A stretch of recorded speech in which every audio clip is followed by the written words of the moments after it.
Boone had a plan, a twisted little game. Jorge never saw it coming, but she knew just the same. In the darkness of the night, with a smile so sly, she whispered, "Let's play a game," and he didn't ask why. She zipped him up tight in the suitcase of love. No air, no light, just the stars above. He thought it was a joke, just a lover's embrace. Sarah, he cried in that tight, dark space. Jorge was laughing, but his breath was thin. The walls were closing in as the fear kicked in.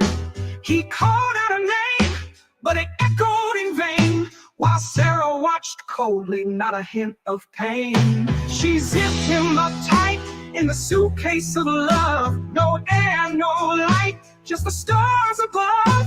He thought it was a joke, just a lover's embrace. Sarah, he cried in that tight, dark space.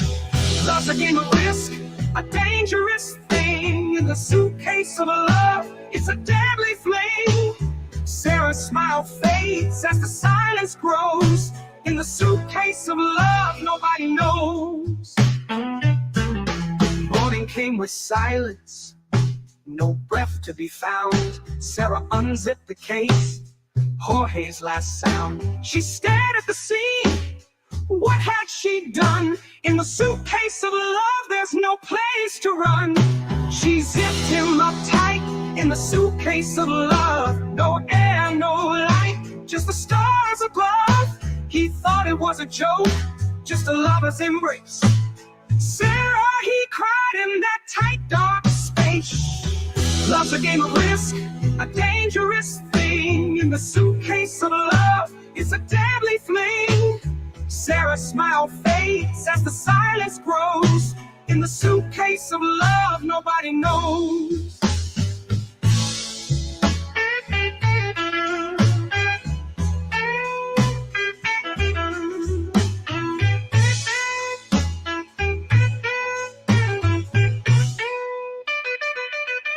Love's a game of risk, a dangerous thing. In the suitcase of love, it's a deadly fling. Sarah's smile fades as the silence grows. In the suitcase of love, nobody knows.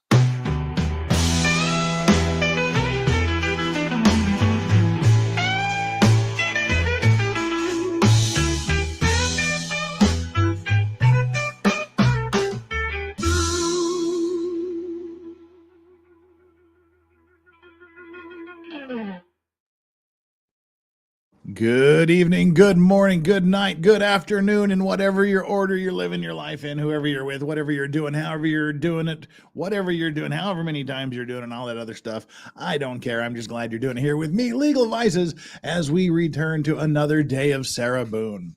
If you're watching this on the replay crew and you just want to get to the meat and bones of what we're discussing today, which is a pre-trial motion, just fast forward until you see the intermission sign or you see the actual hearing come up. We take a couple of minutes at the beginning to sort of let this thing populate, let people realize we're live and come and join us. We do a little fellowship and philosophizing, usually 5 to 10 minutes. If we have guests on, that can go 20, 30 minutes sometimes, but we won't be doing that today. Right. So to get things started, we've got our like and subscribe poll up. That just to remind you to like and subscribe to the channel, do all those YouTube-y things. We got about 100 subscribers out of the last Sarah Boone, the intro to the Sarah Boone trial. We got about 100 subscribers. YouTube said, well, maybe you've gotten too many subscribers at one time. So YouTube yanked like almost 40 subs. Let's see where we're sitting now. It's kind of funny just to watch the numbers disappear. 60, 70. Yeah, well, not too bad. About 40, 35, 40. Right. So we are on day 30. We're on day 30 of the emotional support potato pig dog cam. We've kept the streak alive for 30 days. Let's bring up our emotional support potato pig dog banner. There we go. Right up there. Day 30. We have reached the goal of unlocking the emotional support potato pigs that are nesting on the floor here next to me today, awaiting their arrival on the scene if you are so inclined. Again, it's not up to me, it's entirely up to you folks. Righto, let's just in case I'm adjusting the size of my screen internally because it's doing weird stuff every time I move a cursor over it. There we go. Okay, well, so that's up. We are going to be doing this trial. It took place about 2.5, 3 weeks ago. The deal is I didn't watch it. I can't remember what we were pause. I can't remember what we were doing or why we were doing it, but I skipped over this hearing. I think it was because there was another hearing that was coming up. So I skipped over this hearing, and hey, we've got nothing but extra time because due to the hurricane, and I understand it's going to be making landfall in the next day or two in the Florida area and surrounding areas. Be careful, people. Here in Korea, we deal with typhoons all the time. I know what they can do, and this one's a big one. This one is a big one. Do not take the warnings. Do not take the evacuation notices lightly.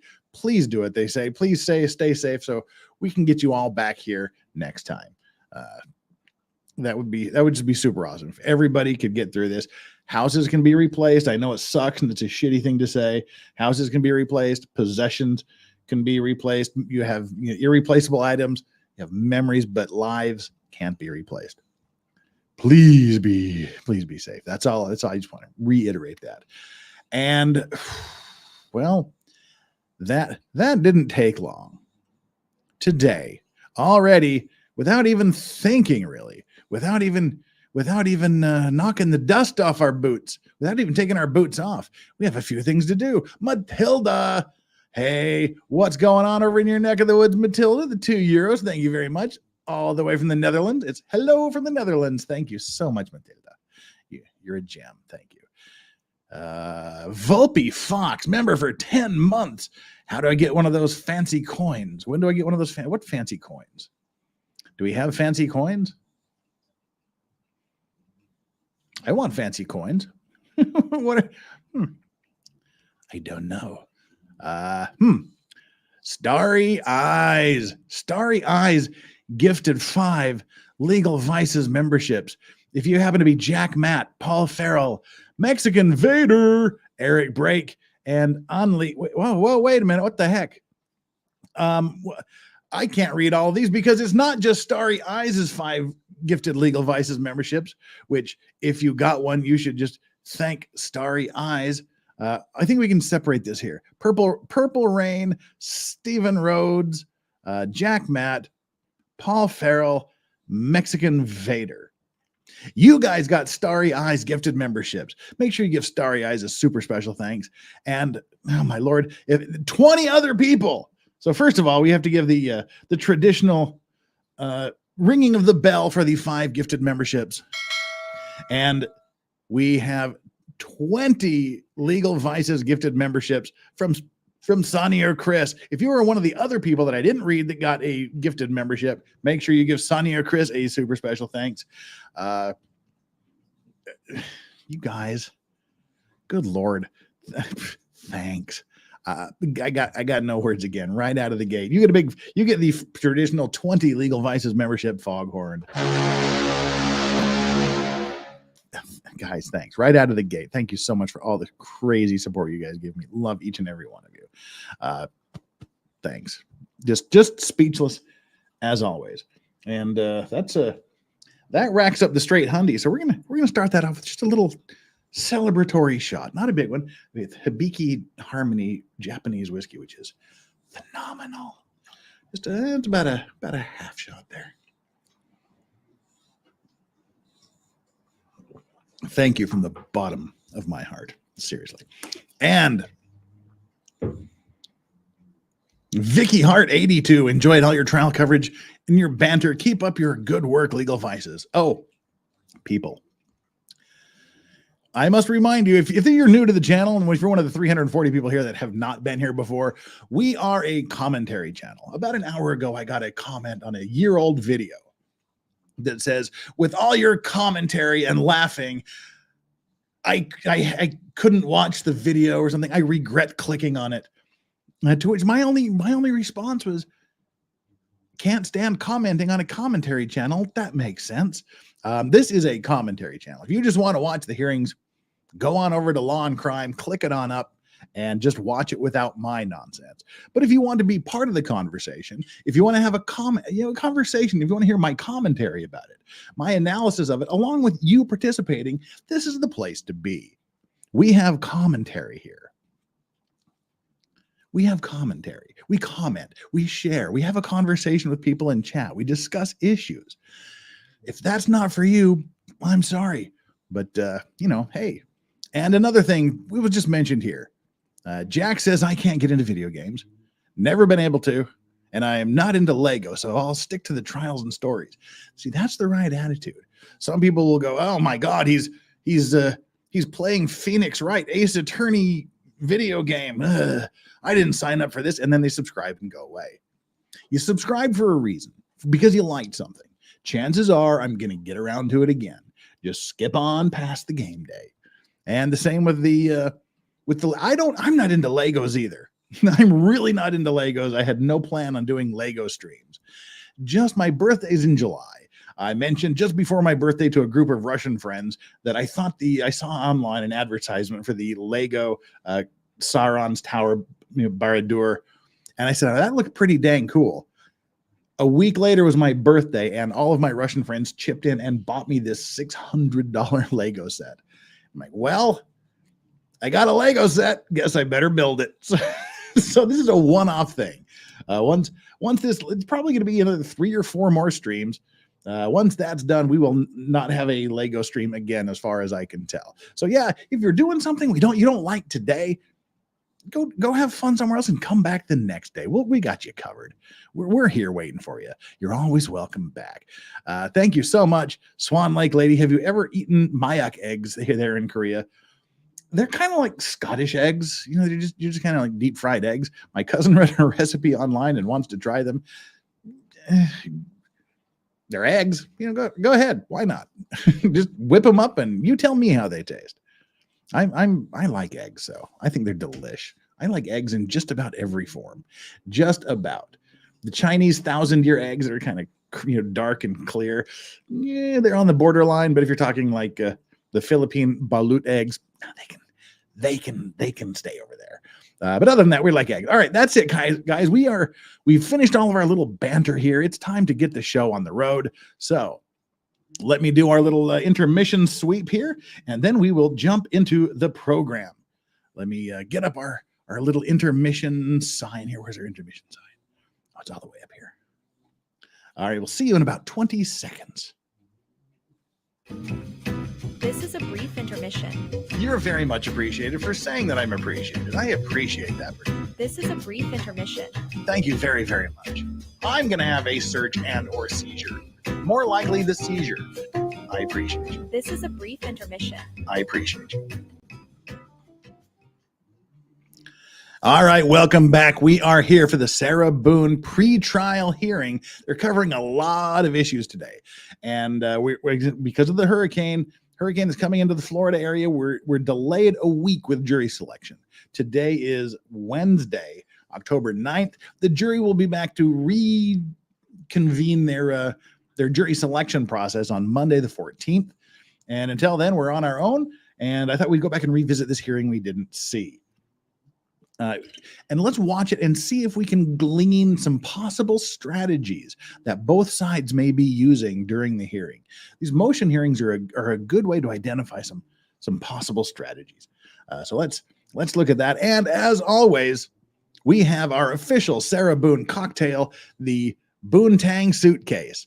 It's Boone, Sarah Boone, and it's Tang and vodka. And of course, we just call it the suitcase. It's the Boone Tang suitcase, vodka and Tang. That's kind of it. As you can see, I pre-gamed a little bit of it. This color, Tang, the color of Tang does not exist in nature. But anyway, yeah, that's our Boone Tang suitcase cocktail. If you want to drink at home, go ahead. If you're in the early time zones, if it's still morning for you and you don't have anything to do and you're not driving anywhere, just pretend it's a mimosa, and then we'll be good. All right. We have our like and subscribe poll up, which is just a little poll to remind you to do the YouTube thingies, which is to like and subscribe and to share the video with people. We've got 425 people waiting for me to shut my trap and get on with the hearing. 204 likes, but alas, that means half of you, 50% of you haven't done your job. So the 220 of you that haven't done your job, just squirrel on down there and smash that like button. Let's get us up to 400 likes right out of the gate, so we can draw people in. We can pull people in like Sarah Boone pulling someone into a suitcase to get the attention going. And subscribe to the channel. Let's build the numbers up. We're edging ever closer to 81,000 subscribers. We're about 250 away, a little less than 250 away from 81,000 subscribers. I want to get to 81,000 by the end of this trial. We can do it. All right. Our like and subscribe poll today is, what is Sarah Boone thinking? What's going through Sarah Boone's mind? Oh my Lord, I forgot. We all of the hype made me freak out and forget. And I'm sure people have been yelling at me in chat for a while because my chat was closed too. I'm here.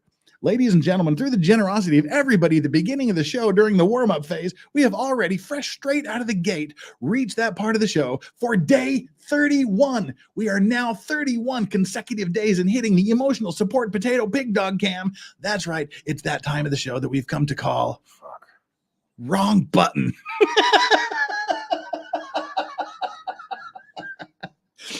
Oh God, that just took the thunder out of it, didn't it? Let's try that again. All right.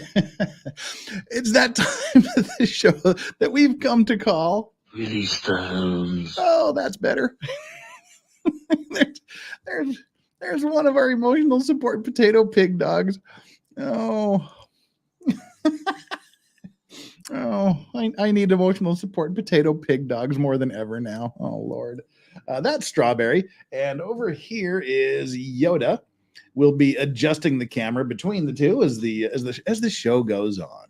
But for now, this is who we got. We got Strawberry. Strawberry kind of is mobile, so as long as Strawberry's conked out there in her little bed, we'll just keep it there.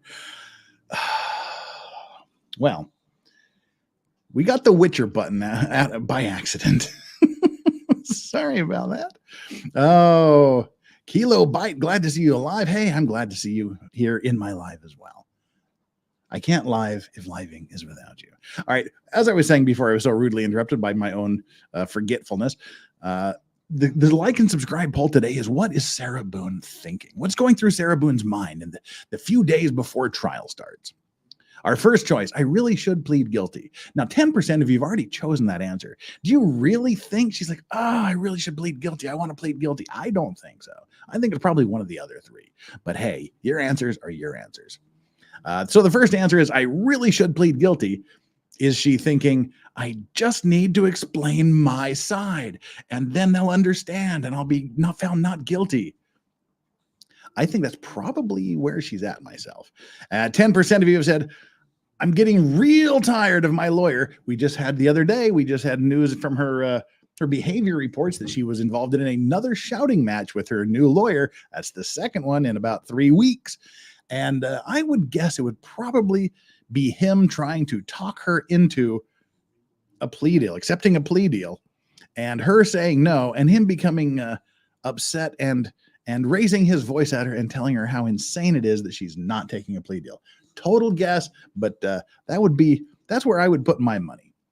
And the final choice on our like and subscribe poll, why is no one as smart as I am? Why am I the smartest person in the room? Why can't everything see things my way?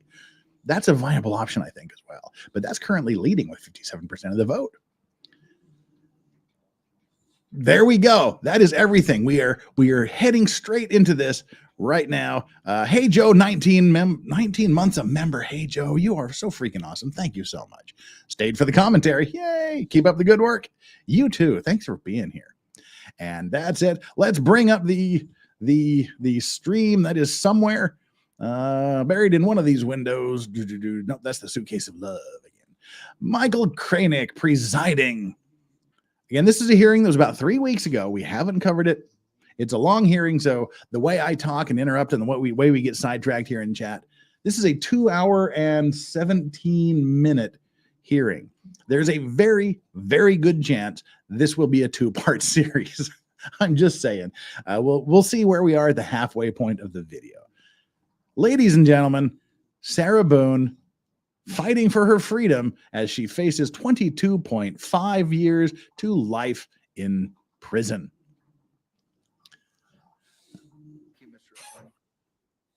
Any other appearances on behalf of Mr. Beck? Good afternoon, sir. Your Honor, Kevin Beck on behalf.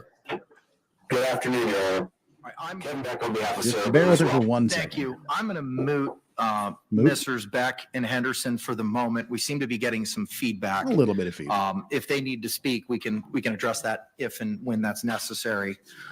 We're here this afternoon on a litany of hearings. The court did receive the state's response to the motion to return property, which just filed yesterday.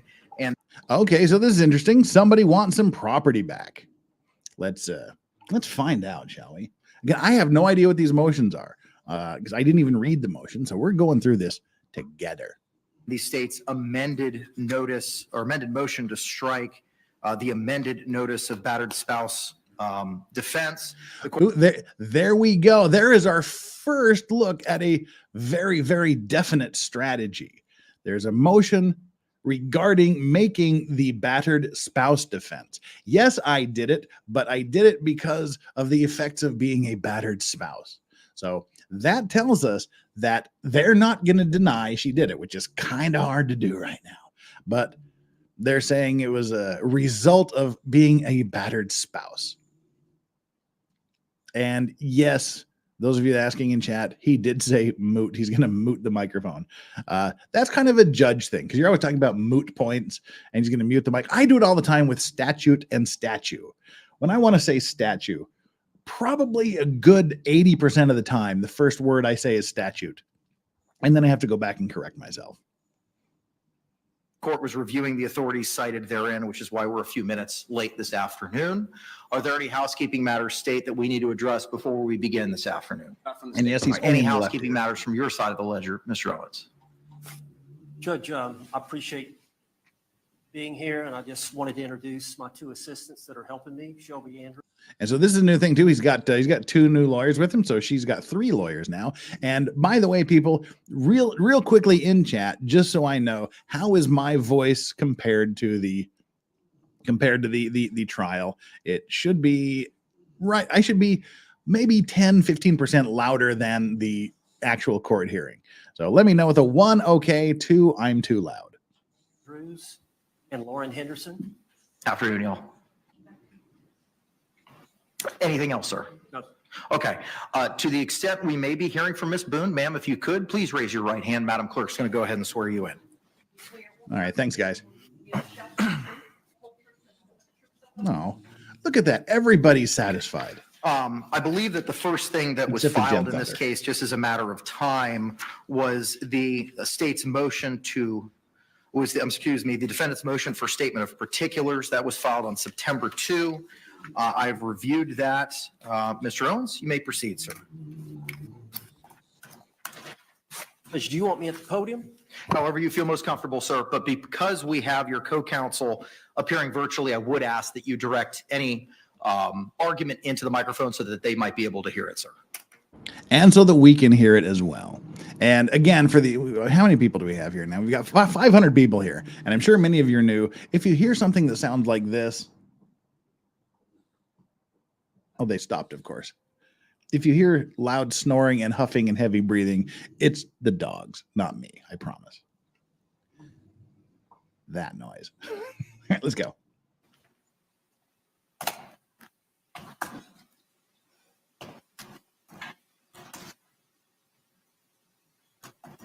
Judge, as you know, I filed on behalf of Sarah Boone this motion for statement of particulars.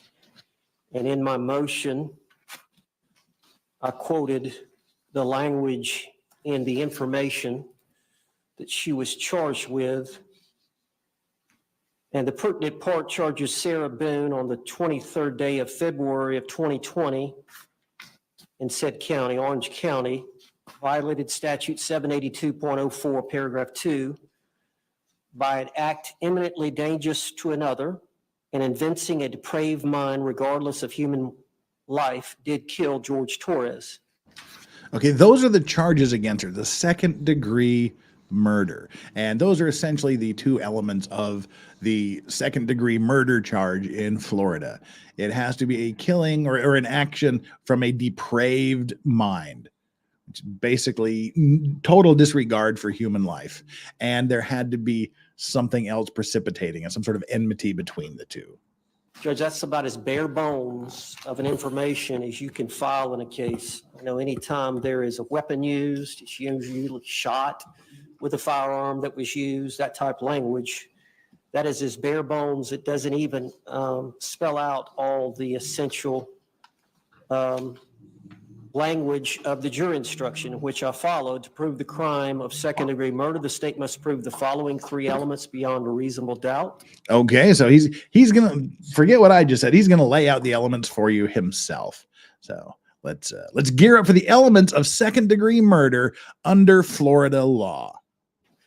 1, the victim is dead. Yes. 2, the death was caused by the criminal act of the defendant. Mm-hmm. Now, there is no language in the information that alleges what criminal act Sarah Boone committed that caused the death of the victim, Mr. Torres. This is a unique case, Judge. It does not involve a firearm, which I believe. Interesting. That's an interesting comment. What was the illegal act that led to George Torres's death? What was the illegal act? Well, see, that's an interesting argument, John Gary. I think the criminal act is murder. No, murder is the result of an act. But we have other questions here. Hugh Jass says, did she not zip the suitcase closed? Is zipping a suitcase closed a crime? Is there anywhere, any statute that says it is inherently criminal to zip someone in a suitcase? Nope. This is interesting. I like where this guy's going. It's not going to work. Well, again, Kilobite not assisting him out of the suitcase when he asked for help. Fun fact, in most jurisdictions, you do not have... Dang. Dog dropped a bone. Fun fact, in most jurisdictions, you do not have an affirmative duty to help someone out of a problem. In fact, sometimes helping someone out of a problem can land you in more trouble. Some examples, you might find someone drunk or wandering down the street, intoxicated, or you put them in your car, you drive them home, they get out of their car, and they're walking into the house, they trip and fall and smash their head on the curb and die. If you had left them alone, they would still be alive. So you could be in a worse position for helping someone. But they often have what's called Good Samaritan laws, where if you are actually trying to help someone and something goes wrong and it makes it worse, a lot of times you're protected. But I think where we're going to be going is he's just talking about the information, the complaint against her and the way it's worded. Clearly, if you create a risk of a possible loss of life and you don't help someone out of that situation you created and they die, that's illegal. So, I mean, that's where they're going. I mean, that's the overall thing. That's the overall thought process. Okay, maybe putting someone in a suitcase isn't illegal, but if you put them in the suitcase and they're saying, okay, things are going wrong, let me out, and you don't let them out, that's a problem. You have contributed to their death in some way. But what he's arguing, he's not arguing those facts. He's arguing you didn't specify that in the complaint against her, in the information against her. You didn't say what she's charged with. he said what she's charged with doing, but not what she did to deserve that charge. It's a little bit of it's kind of like his Miranda warning motion, where he's just saying it wasn't good enough. He's saying the information was not good enough. The complaint was not good enough because we don't know what you're saying she did illegally. So it's an interesting argument. Of course, it's not going to win, but I like that he's making it. It shows he's thinking. John Gordon with a $2 super chat, playing hide and seek at 30 should be illegal. Not going to argue with it. Not going to argue with you unless it's one of those, couple special games that ends very, very well once you find the other person. Unlawful detention. Well, if he willingly crawled in there, you see where I'm going. We can talk about he's just saying whatever it is that she is alleged to have done illegally, it's not in the charging document. It's so bare bones. We don't know what the illegal thing is because they didn't write it down. I like the argument. Like I said, it's not going to do anything, but I like the argument. Many of these cases do. I'm sure you're well aware, the state's well aware, the defense is well aware of the report, the videotapes in this case, and the overall general facts about We're the well aware. suitcase, Mr. Torres being in the suitcase, asking to be let out by Ms. Boone. But the state, in their charging document, has failed to say exactly what it is that they believe is the criminal act that caused the death by Sarah Boone. Yeah, see, that's what I was saying. See what he's arguing? It's not, did she do something illegal? It's they didn't say what she did illegally. They didn't specify what that illegal thing was in the charging document. So how do I defend against something that you don't put in the document? I don't know what they're going to say. He does, but he's arguing. I don't know what they're going to say because they didn't say it in the document. Good lawyer. Some information that the defense could receive from them so that we could properly prepare a defense for Ms. Boone. In count 3, the unlawful killing of the victim was an act eminently dangerous to another and demonstrating a depraved mind without regard for human life. It goes on to define an act as a series of related actions arising from or performed pursuant to a single design or purpose. We have no information, no particulars in the information that explains a series of related actions arising from and performed pursuant to a single design or purpose. None of that language is in the information that would let us know what it is they're claiming that she did or series of acts that she committed that constituted the cause of the death of Mr. Torres. The definition goes on to explain that an act is eminently dangerous to another or demonstrating a depraved mind if it is an act or series of acts that, one, a person of ordinary judgment would know is reasonably certain to kill or do serious bodily injury to another. What is the act or series of acts that an ordinary person of ordinary judgment would know is reasonably certain to kill or do serious bodily injury? 2, is done with ill will, hatred, spite, or evil intent. What act? Well, I think we kind of have a winner on point 2 there, was it?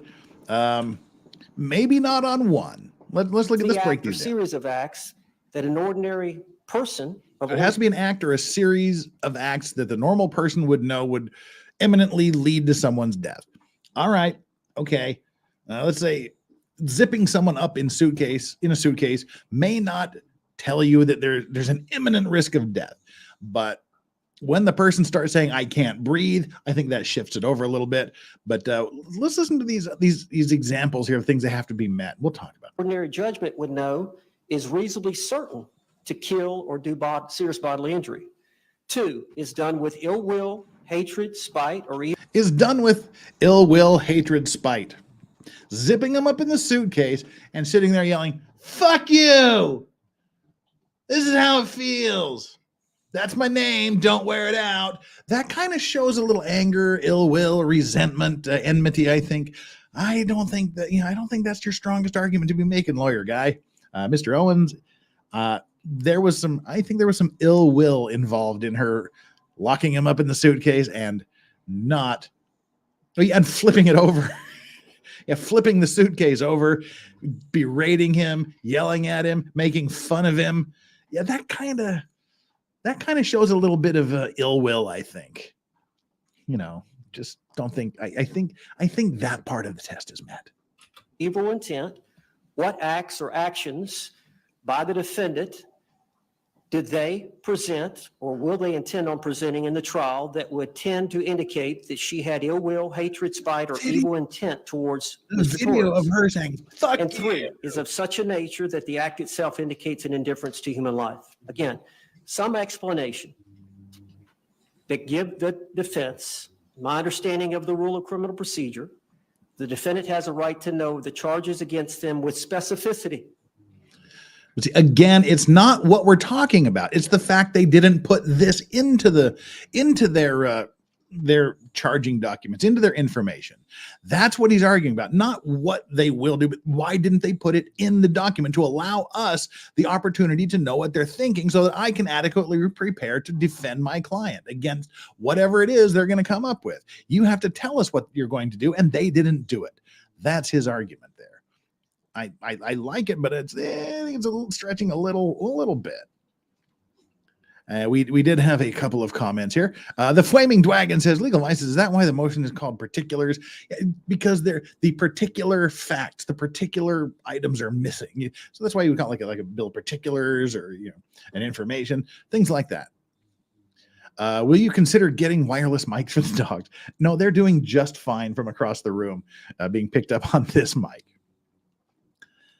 Let's see. Beldy, we got your super chat, the unlawful detention. We talked about, I think, did we talk about it? I think we talked about the unlawful detention. If he's voluntarily going into it, and if you look, we all know she did a bad thing. We all know she did some illegal shit. She did some illegal stuff. Again, he's just saying it's not being put in the document. So we had no idea. We have no idea what they're going to say. We have no idea how they're going to argue this. So how can we defend against them? That's what they're arguing. Did Owens punk Sarah get into getting an outfit that looks just like her prison garb? No, she doesn't get the street duds until trial starts.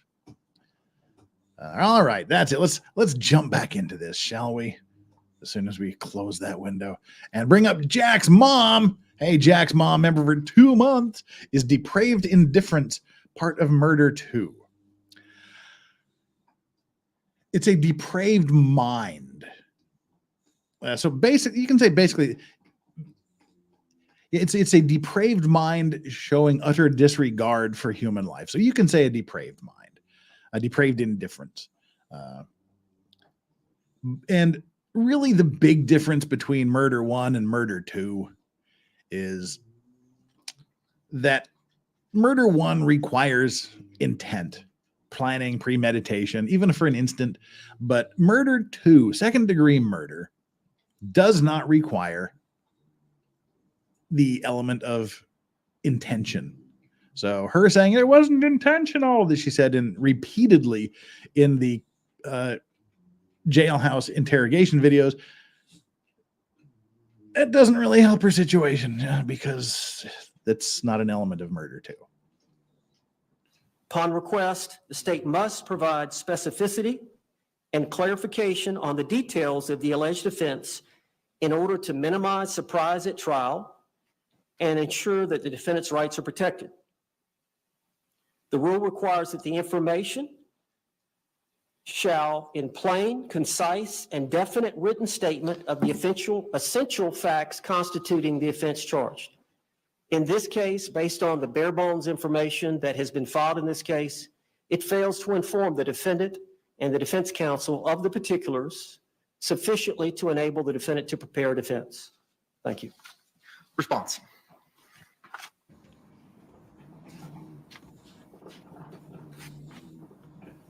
Judge, the state stands by its written response that was filed on September 5th of this year. In addition to that authority that is cited therein, The state would also cite State versus Pajon, Pajon, 374 Southern 2nd, 1070, Florida 3rd DCA, 1979, and Sutherland versus State, 305 Southern 3rd, 776, Florida 1st DCA, 2020. Can I have the second citation again? 305 Southern 2nd. Southern 3rd, 776. And what all these authorities stand for, dating back to well before there were any discovery rules crafted in, I think, 1968, is the position that it's an extraordinary remedy to be given a statement of particulars in a case. The information in this case tracks the statute. That is what is required. There is nothing confusing about it. There aren't multiple allegations of second-degree murder on the same day, leaving her confused as to what we are talking about. There is no exposure to double jeopardy. There's no element of surprise. The state of Florida has provided discovery to the defendants in 2020. The state waived any opinion work product arguments that it had under Williams versus State in going ahead and providing the defendant exactly which exhibits we're going to enter in a trial, exactly which of the witnesses we've disclosed will be called at trial. And their motion does not set forth why it is specifically that they don't understand what she is accused of doing and how. In fact, opposing counsel cited. Oh, I like that. I like his argument too. Defense is saying, we don't know. They didn't put in the specifics. They didn't put in the particulars of the incident. So we don't know how to defend ourselves. And he's saying, well, you responded in emotion and you didn't tell us what you're confused about. You didn't tell us what you're wondering. So that's a good counter argument. We don't know what you're saying. Well, we don't know. You didn't tell us you don't know what you're saying.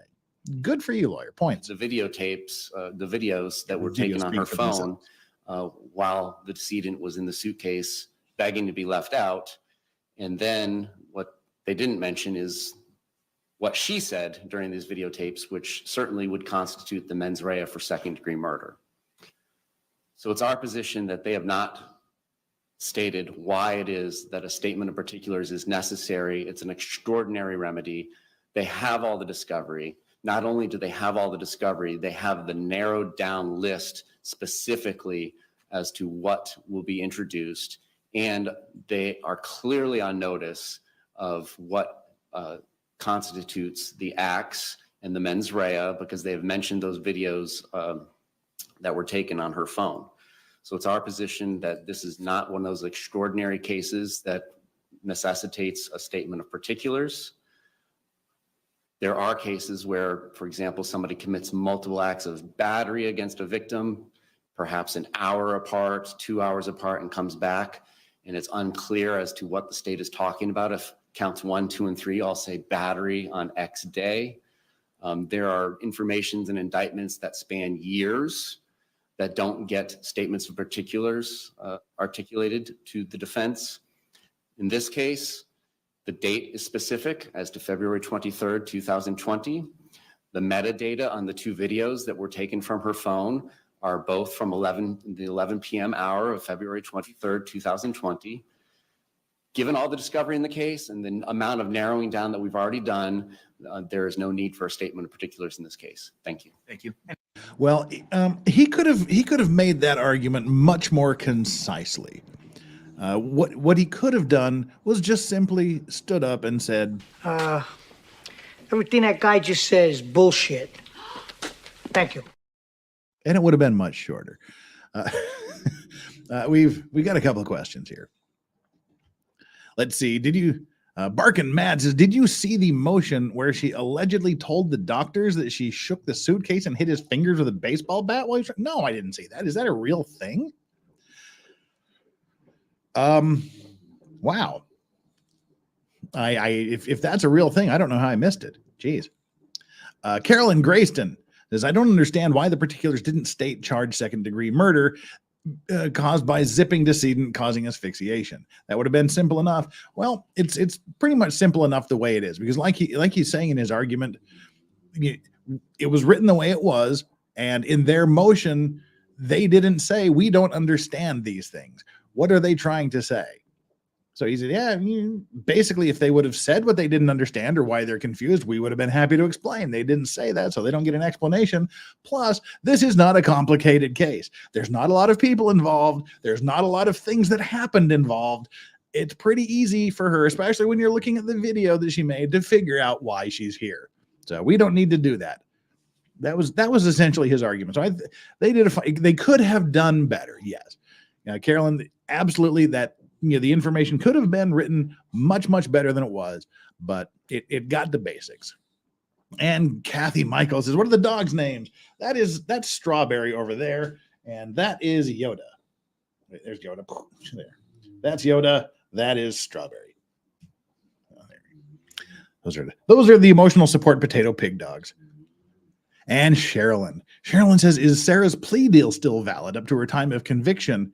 Or has that ship been swept away with Hurricane Milton? Can she only choose to plead guilty now? That really depends on what the prosecution said when they made the offer. If they're like, hey, if she changes her mind, let us know.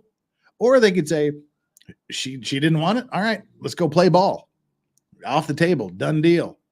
Let's go.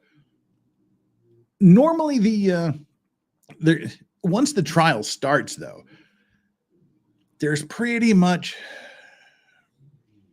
one other time where they might be given a second chance to reach some sort of plea agreement. But even then, it's usually too late. And that would be after the prosecution finishes their case.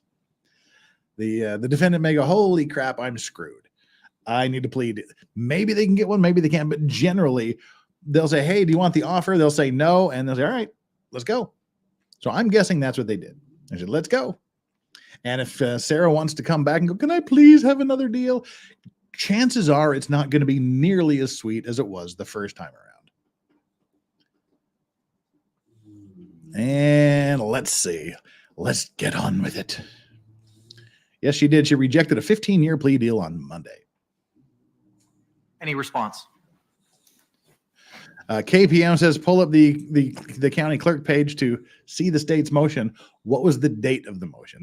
That's what I need, because there's a bunch of motions. The date of the motion would be very, very helpful. My understanding of the law is the court has broad discretion on this issue about whether to require the state attorney's office to give more particulars about the offense. And this is somewhat of a unique case. And the state attorney just mentioned where there was prior incidences of violence or battery that occurred prior maybe to the death, and whether or not that was relevant. New. Okay. The last time I checked the clerk's that's the case we have 6th. here, Judge. Yeah, I'm sure you're aware that Mr. Torres suffered from some blunt force trauma that was unrelated to the death. The medical examiner who did the autopsy took photographs and described that there was blunt force trauma on Mr. Torres's body that did not cause the death, that was unrelated to the cause of death. And that information has not been detailed, whether or not it's relevant to his death, whether or not they're going to try to tie that in to Mr. Torres's death. And if not, if we're relying on the medical examiner's explanation of the cause of death, which was asphyxiation, suffocation, then there's a question about whether that information is. But is there anything that's missing under the statute? I understand your reliance on the jury instructions, but what's your response to Mr. J's position that it tracks the language of the statute wholly and completely, which it seems to? Well, I have the rule for motion of particulars then. If that's the case, then in every case in the country, you just have to track the statute, and at no time a court would ever order a motion for statement of particulars. But the date's there, the time's there, where it happened is there, the underlying charge is there. I understand, and I explained that this is not a shooting where death would occur fairly quickly after multiple shots, that this was an unusual death, asphyxiation over a period of time, which we don't even know whether it was the day before or the next day. There's questions about that. The injuries, the blunt force trauma that the medical examiner is claiming that they're there, I believe is going to testify they could have been there 24 to 36 hours before. We don't know when those prior injuries were. They're fairly fresh, but they can't state that they were close to the time of death. Again, they weren't related to the cause of death. So there are situations in the law based on the unique set of facts that a court feels compelled, yeah, I have the discretion and I feel like for the defense to properly prepare for this case due to this unique set of facts that I think there are some details that you must give. There's blunt force trauma. We don't know exactly when it was. We know. All right. So the judge did this thing that he did with the Miranda warnings. Like the law has been met. The requirements of the law are made. What are your legal arguments against this Miranda warning business? And he came up with, well, I believe, or I feel, or I think. And the judge says, hey, the legal requirements were met. And now we're seeing it here again with this motion for particulars, which is the making the motion to, as we talked about earlier, list the particular things that they're going to be arguing as part of the charge. The judge is saying it's all there. The date, the place it happened, who was involved, all that's there. The charge, it's all there. So what's the problem, counsel? What's your legal argument? I want to hear the law. What law says that you're right? Well, this is different. This is different. The judge, you've got broad discretion. You have broad discretion to take into consideration the special circumstances of this case. You have broad discretion to consider that we might need some additional information because this is a special case. And as you can tell by the look on the judge's face, he's going, no. When the judge says it looks good to me, it's got the date, place, time, people involved, all that other stuff. What's the legal arguments you're not making? That's a bad sign. That's a sign the judge is not going to agree with you, which is what you're saying here. He is just basically throwing himself on the mercy of the court and going, please, can we just get this motion? Please, can we have a win? You can do it, judge. You have the power. And the judge is going to be, nah, I'm done with this, Sarah chick. I've been dealing with this shit for far too long. I believe that's what we're going to see. And in the meantime, we have just had an Aussie Overlord raid. People bumping in from Aussie Overlord. Welcome, people bumping in from Aussie Overlord. Bless you all for being here. Hit your like button on the way in because we currently have 727 people here and only 404 likes. People, 327 of you haven't hit that like button. You're here. You've been here more than 30 seconds. Hit that like button. Come on. Just do it. It's free. It doesn't take any time. It makes you happy. It makes me happy. Your endorphins get going because you get my endorphins going. And it brings in people. Once we get around the 600 likes mark, YouTube goes, hey, something's happening over there. Let's what's the word I'm looking for? Let's put this video up there. Let's announce this video and let's bring people and tell them there's something cool happening that a lot of people are liking. So hit the like button, hit the subscribe button. People coming in and people here, just do it. Let's get on. Let's get on with it. No, it was fairly recent. And the medical examiner says the cause of death is asphyxiation. He doesn't know where it was environmental or not. He gives two explanations. So there's a real question about that.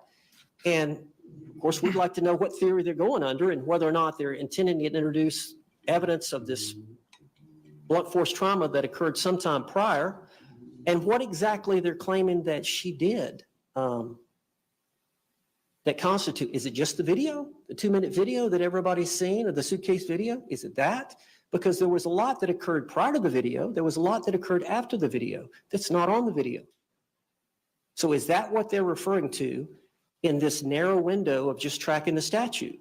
And I go back to, there wouldn't be this rule in the criminal procedure if there wasn't a time when a statement of particulars was necessary. Okay. Thank you. All right, thank you, sir. The court has reviewed the motion, reviewed the authorities provided, including the additional authorities, State v. Pajan, 374 Southern 2nd, 1070, and Sutherland v. State, 305 Southern 3rd, 776, and relying on State v. Peel, if the indictment is sufficiently full in its allegations of fact constituting the crime charged to enable a person to plead to it. The greater part of the reason for allowing particulars does not exist. The application was not so much for a bill of particulars as for a detailed statement of the evidence by which the state proposed to prove its case. If the defendant was advised of the nature and the cause of the accusation against him and had notice of the dates on which the acts constituting the offense were committed, there was no necessity for the bill of particulars. All of this information was given in the indictment. And that is at 154 Southern 2nd, pinpoint 912. It sounds like, based on your argument, you're looking for the particular evidence as to the cause of death and the meaning of the death, which, based on Peel, is not something that falls under the ambit of a motion for particulars. So reliance on State v. Peel, understanding the age of this case as well, understanding there have been multiple lawyers who have filed responses denying the charges in their notices of appearance, your motion is denied, looking at the totality of the circumstances. Thank you. Surprise to no one. We all knew that wasn't going to happen. So there you go. I'm a little shocked that Sarah Boone has been sitting so quietly. Well, she's doing a good job. She's doing a good job of letting her lawyer talk, and he's doing a much better job than she could. So that's a very smart thing for her to do, sit there. I know it must be really difficult for her, but she's doing it, and she's doing a good job of it. Here we go. Unhung hero dropping a $5 on us. We've seen it happen. The flying defendant that attacked a judge in Vegas, I think, yes, it was in Clark County there, decided to plead out a few days into the trial. Yeah, but that wasn't a plea deal. He just straight up said guilty. I think it was. I don't think he got a special deal for doing that. I think he just saw the writing on the wall and went, yeah, let's just get it over with. I could be wrong, but I don't recall there being a deal in that case, which is like, hey, never mind, I did it. Moving now to, a moment. And I think we could probably address these collectively. The defense's motion for additional discovery filed September 2, and the defense's second motion for additional discovery filed September 6th. Similar to the first motion, the court has reviewed all the authorities and those motions. Mr. Owens, you may proceed, sir. Can I approach the bench? Yes. And again, while he's approaching the bench, I'm watching some live cameras from Florida, Hurricane Milton coming in. Be careful, people. The winds are picking up, the waves are crashing, and there's still dumbasses driving along the frickin' coast. Like literally there's waves. I just watched a wave crash over the front of a stupid car. Don't be stupid like that stupid guy. Stay away. Do what you need to do. Listen to what's being said and take it seriously.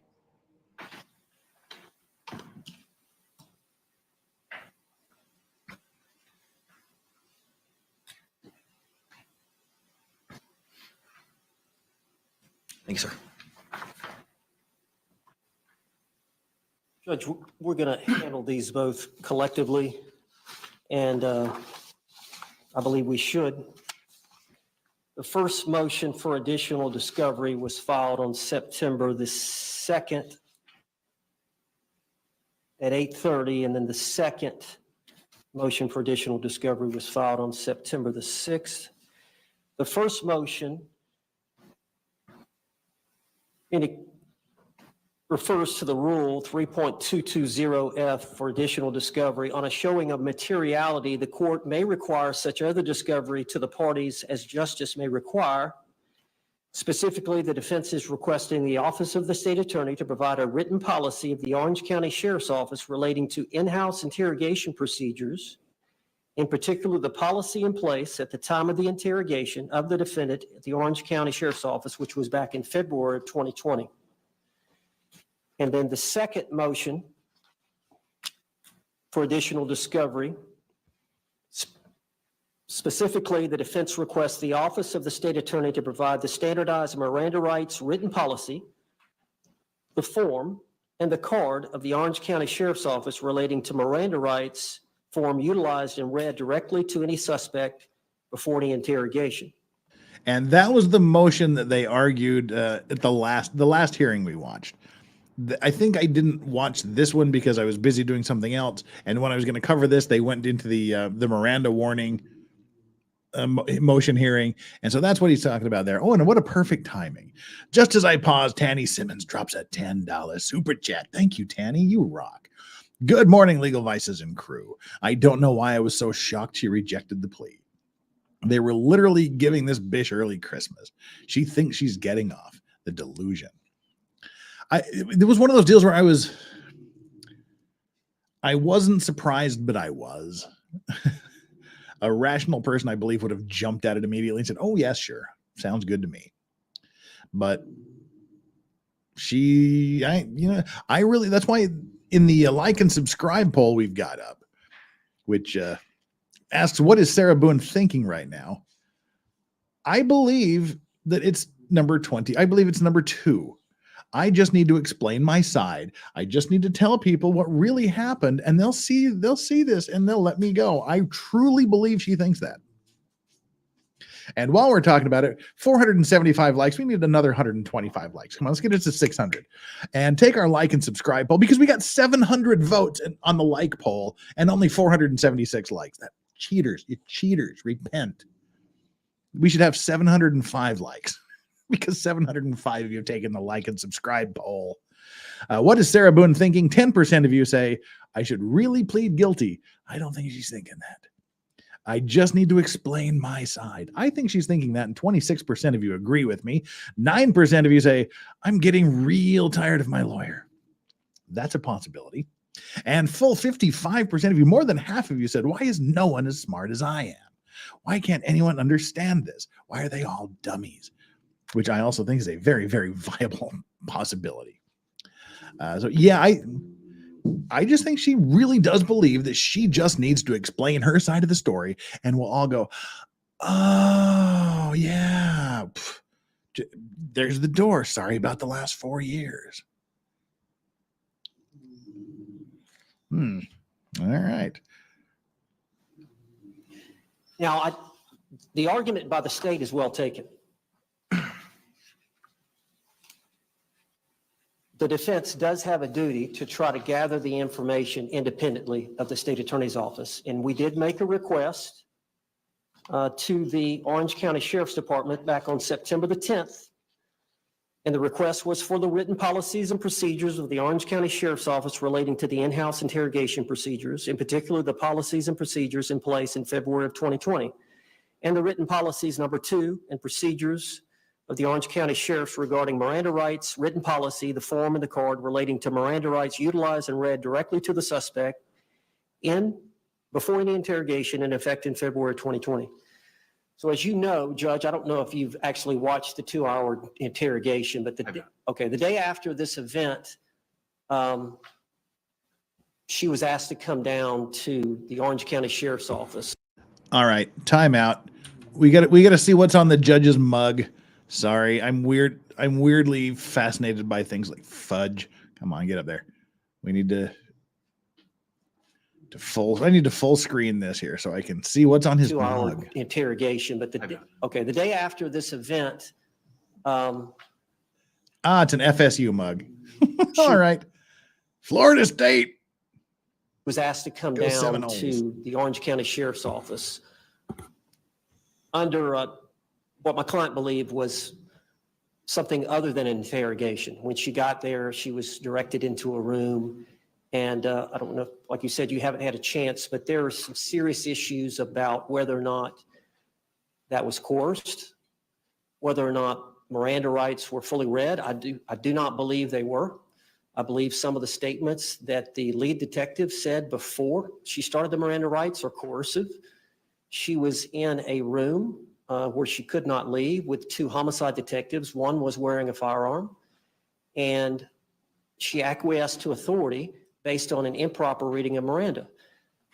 I wanted to file motions to that effect. We've got trial coming up October the 7th. You did file them, and I wanted to wait to get those policies. Sorry, the judge I wanted to said wait to no get to all the of those Miranda arguments. rights forms. The homicide detective actually reads it from a card. And I believe she read it incorrectly, and she left out the main question at the end. So the proper thing to do is to get that information and make sure it's verified before you file in good faith a motion to suppress her statements. Well, The state attorney has tremendous power. I've made this request, what was it, September the 10th. Now it's, the 19th. And I'm in line with other public records requests there at the Orange County Sheriff's Department as to when I get this information. The state attorney could have gotten it the very next day if they would have made that request. That's why I filed the specific motion for the additional evidence. Time was of the essence. The court denied my motion on September 3rd to continue the case. We've got about 18 or 19 days left for trial. I'm still waiting. I've still got to receive that information. I've got to file the motion. I've got to set it for a hearing. I've got to subpoena the two detectives, the two homicide detectives. We've got to have a hearing with 18, 19 days left. I'm still waiting on this information from the sheriff. I've made a good faith attempt. Time is ticking. The state could get that information to me tomorrow. Thank you. Response. You got your motion and you lost, pal. Sorry. You got your motion and a hearing on the motion and witnesses, and you lost on all counts. Your Honor, it's not Mr. Owens who's on trial, it's Sarah Boone. Sarah Boone was interviewed by the Orange County Sheriff's Office on February 24th and 25th of 2020. Now, some 4 years and 7 months later, there's this exigency not created by us, created by them. It's the defendant who has not done this for 4 years and 7 months. Now, turning to the merits of this, they are asking for discovery from a third party. Any discovery request, whether it is of the state or of a third party, has to involve allegations that this information is reasonably calculated to lead to admissible evidence or be pertinent to some analysis in this case. They have not stated why in their motion, and the arguments in court today do not state why it's pertinent either. The case law does not say statements are inadmissible or only used for impeachment if the law enforcement officer violates policy. There's no case law that says statements are inadmissible or only used for impeachment purposes if they don't read from their Miranda card properly. What the case law states is statements are inadmissible if there are Miranda violations and only used for impeachment, or if statements are involuntary, basically through promises, then they can't be used for any reason. But nowhere in this analysis does it matter to any degree what a standard issued Miranda rights card looks like or what their policy is on interviewing. What they do have and what the defendant has had since February or April or whenever discovery went out in 2020 was a videotape of these interviews. There has been absolutely nothing stopping anybody from filing a motion to suppress if they believed under the case law, relief could be granted under the law. And the law does not have any analysis regarding standardized issued Miranda cards or policies of law enforcement agencies. And I don't believe that's admissible at trial either. If they did not violate the Constitution of the state of Florida or the United States in compelling an involuntary statement or by violating the dictates of Miranda versus Arizona, then questions about whether they read from their right standard card or if they violated policy should not be admitted in trial because it does not help the jury understand whether or not an element of the crime has been proven. It's not a part of the lengthy jury instruction now that we give about defendants' statements. There's nothing in there about, well, did they violate their Miranda card? Did they violate their policy? So first of all, the state's position is they have not asserted the materiality needed to get discovery ordered by this court, which would be reasonably calculated to lead to admissible evidence or to lead to it being found inadmissible by the court. And then secondly, it's on them to conduct this discovery, and coming in and saying that I can snap my fingers or not snap my fingers and get it for them instantly isn't evidence either. So it's our position that their request should be denied, primarily because it's immaterial, and then secondarily because it's on them. She's been aware of these statements since February 24th and February 25th of 2020. Thank you. Thank you. Response. Yeah, Angie had 8 previous lawyers that could have made the same arguments, but you know, And again, the prosecutor is absolutely 100% completely correct. And they had their hearing, they had their motion, and the judge told Mr. Owens, unfortunately, sorry, you lose. Good day, sir. To the materiality, please. Judge, I believe the prosecutor is wrong. One of the jury instructions, standard jury instruction in criminal cases said that essentially a statement has been placed before you that's made by the defendant. And I don't have the language here, but it should be weighed with great care and caution to make sure it was freely and voluntarily made. These are some, but not all of the circumstances that you should consider in deciding whether or not the statement that was made by the defendant was freely and voluntarily made. If you decide that it was not freely and voluntarily made, that evidence should not be considered by you in this cause. So even if we filed the motion, we got the information, the additional discovery that we need in good faith for me to file it, if we received the information, I typed up the motion, we had a hearing, the two detectives testified, and the court ruled that the statements were not suppressible, I could still bring those facts into the trial of how the mistakes that were made by this lead detective in the coercive statements that she made, as well as not giving the full Miranda rights form and getting a full consent from my client, that goes into evidence for the jury to decide whether or not to consider the statement at all. Thank you. So where's the violation of the Constitution then? Assuming you're correct and assuming that the Miranda card, something was missing, what's the issue? It's coercive. The statements that the lead detective, the female detective makes, there's 2 or 3 statements she makes. Now you have to understand, I'm in a vacuum here because I haven't watched the video.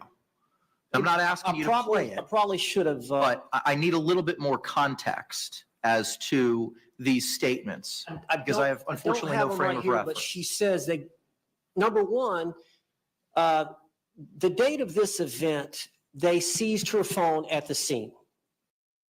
G Money says, is this live? No, this was about 3 weeks ago.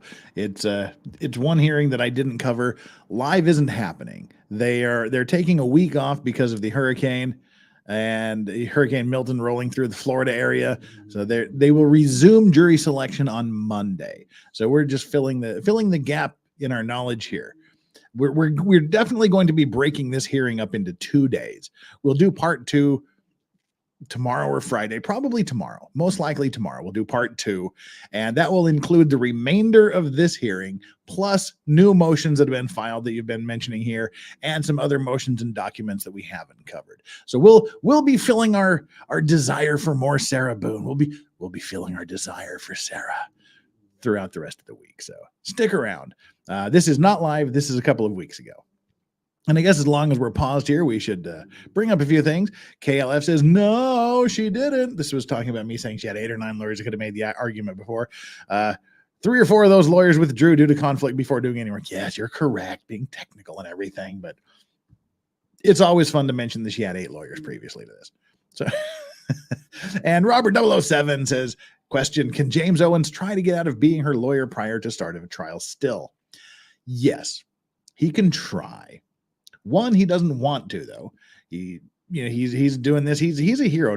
We've talked about this before. I think he's a hero. Not a single other lawyer in Florida would step forward and seek to uphold Sarah Boone's constitutional rights and to ensure that she gets a fair trial. He's the only one that stood up to do that and stuck it out. So kudos to him. So he doesn't want to, 1. And 2, if he could try, and the judge would say, no. We're too close to trial. You ain't going nowhere. So yeah, he could try, but the judge wouldn't let him. This close to trial, it would have to be a catastrophic event that would let the judge say, all right, you're off the hook. You can have your freedom. We need to find a new lawyer and do it. It would have to be a catastrophic event. Once you get this close to trial, judges normally say, suck it up, big boy. Well, that's what we'd be doing. And JKD Buck, she's like Robert Tellis. He was the assassin guy the assassin did it guy in Las Vegas with the large cranium. He was the same way. She actually thinks she'll talk her way out of this. She has the accountability of a child. She is like him in that regard. Like, you just have to understand. You just have to see it my way, and you'll go, oh yeah, it was unknown assassins, or oh yeah, I still don't know what argument she could make that would make us go, oh yeah. But we'll find out in about a week, I guess. we'll find out. She was told that they were going to bring her phone back to her, back at her apartment, the very next afternoon. The female detective called. Well, let's be a little honest. Yeah, we'll just download your phone and we'll bring it back to you tomorrow. Maybe they start looking through the phone and go, holy shit, did you see these videos? Yeah, we ain't giving this phone back. It may have gone down something like that. Just a theory, just a possibility. Called her, or Sarah called the female detective about the phone. The female detective said, I'm pregnant. I'm not feeling well. I don't want to drive out there to give you your phone. Would you please come to the sheriff's department so that we can give you your phone? Sarah Boone got there and saw that there was a desk or a place there to retrieve the items. And she saw the male detective and said, is this where I go to get the phone? He said, no. We got it back here in this room. Come back here in this room and we'll get it. When they walk back in there is when the video turns on, and now they're in the interrogation room. And there is absolutely nothing wrong with that. He can try to argue it. He can try to make it seem like, oh, they tricked her into coming. But guess what? The cops get to trick you into coming. We've mentioned this before. It is a very, very old, not surprising tactic that the law enforcement often uses to catch people, to get them to come in for questioning, or to more commonly to get people that have jumped bail or that have outstanding warrants or things like that. They'll send them mail. They'll send them a letter in the mail saying, congratulations, Mr. or Ms. So-and-so. You have just won a brand new 85-inch QLED TV. Please come to Warehouse 86 on whatever avenue tomorrow to pick up your gift at 10 p.m. or 10 a.m. And they show up, and there's a bunch of other criminal-looking sorts going, where's our TVs? And then they start flashing badges and saying, you're all under arrest, you big morons. You showed up to get free shit you don't have. Now let's go to jail. Happens all the time. Nothing wrong with it. She's got a list. Sarah Boone has a list of things that she was wanting to ask them. And the female detective says, look, we got the autopsy back from the medical examiner. We've got to talk to you about that. 2 times she said, we must, I don't think it's must, we've got to talk to you. She goes, okay.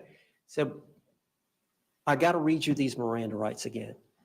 And again, she had read them. Oops, you didn't help your argument there with that one, did you? Because he's complaining that there was an improper reading of her Miranda rights. And then he's like, and they read them again. He's like, again?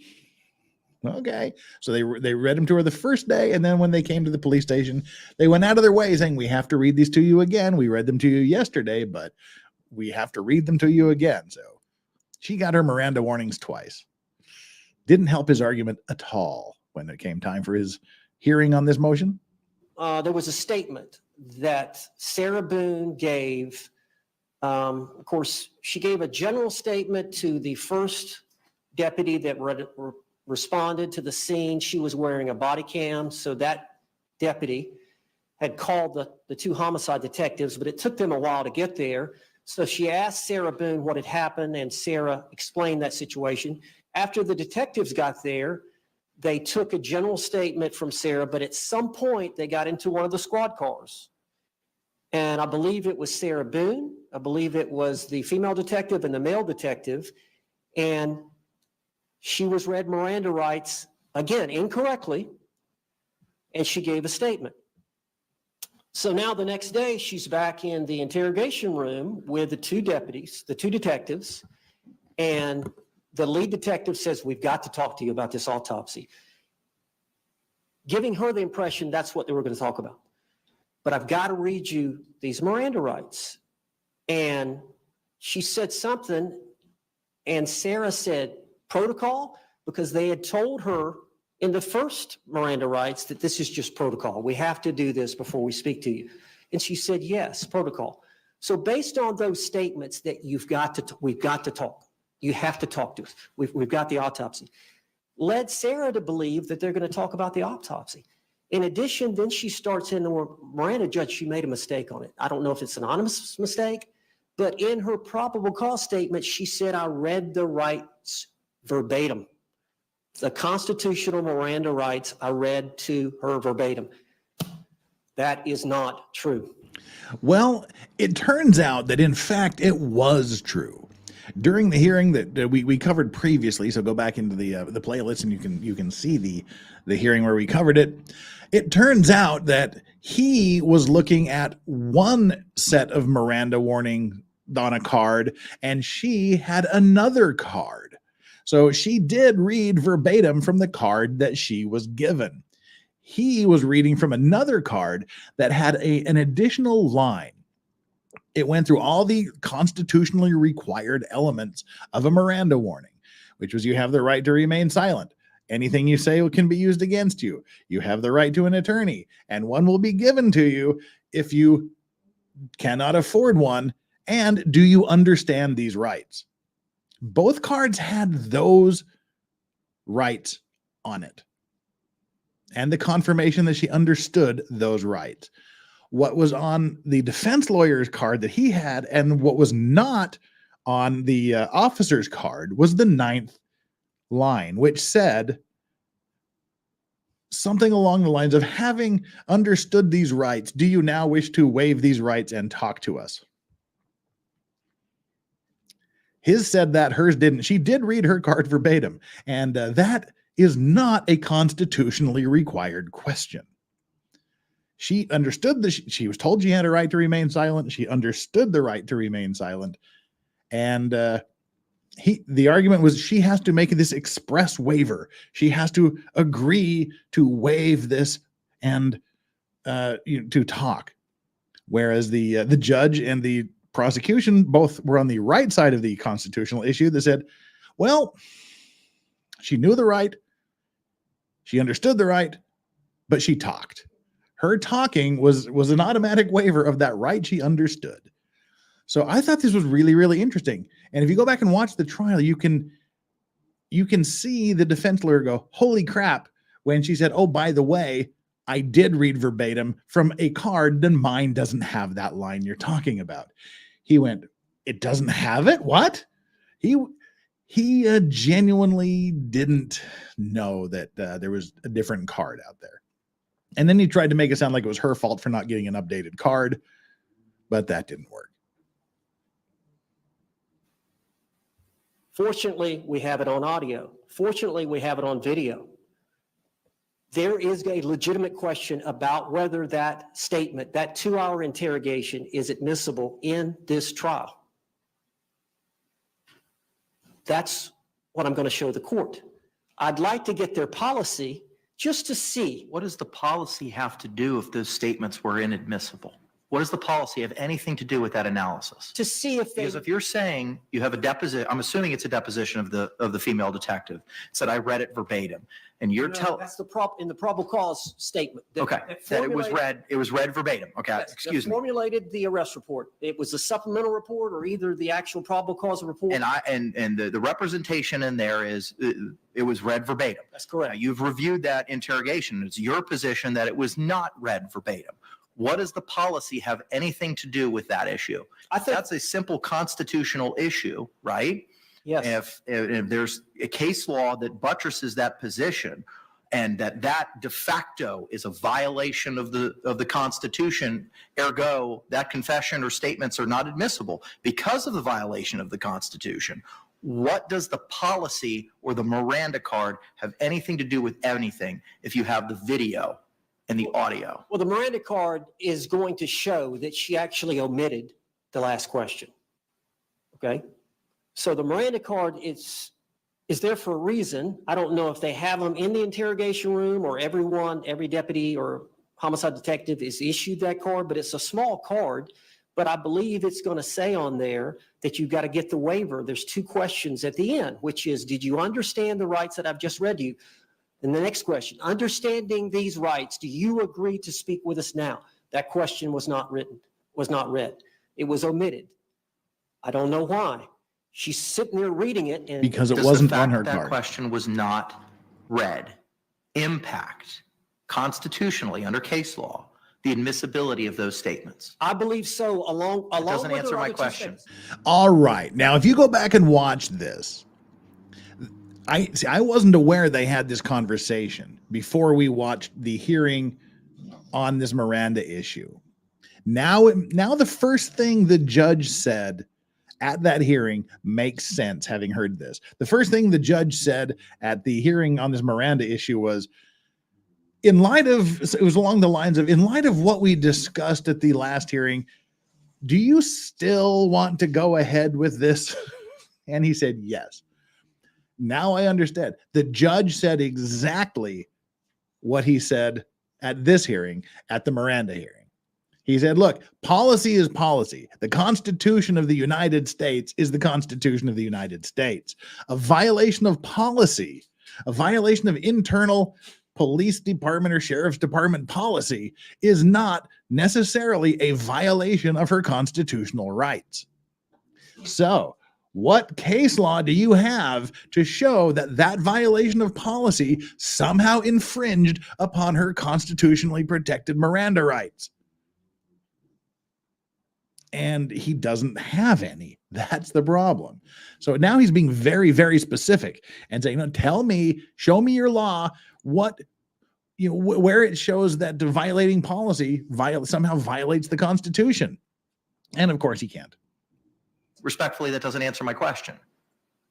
I understand what your belief is, but where's the case law that you can provide to the court? I'm not ready for that, Judge. Okay. I'm going to file a motion to suppress, and I'll supply you with the case law, but I'm not ready for that. But the reason I wanted Spoiler the policy, alert, getting no back to your case first question, is because I'm sure the policy is going to say you don't make any pre-Miranda statements like, we've got to talk. We've got to talk about this autopsy. Those type statements are improper.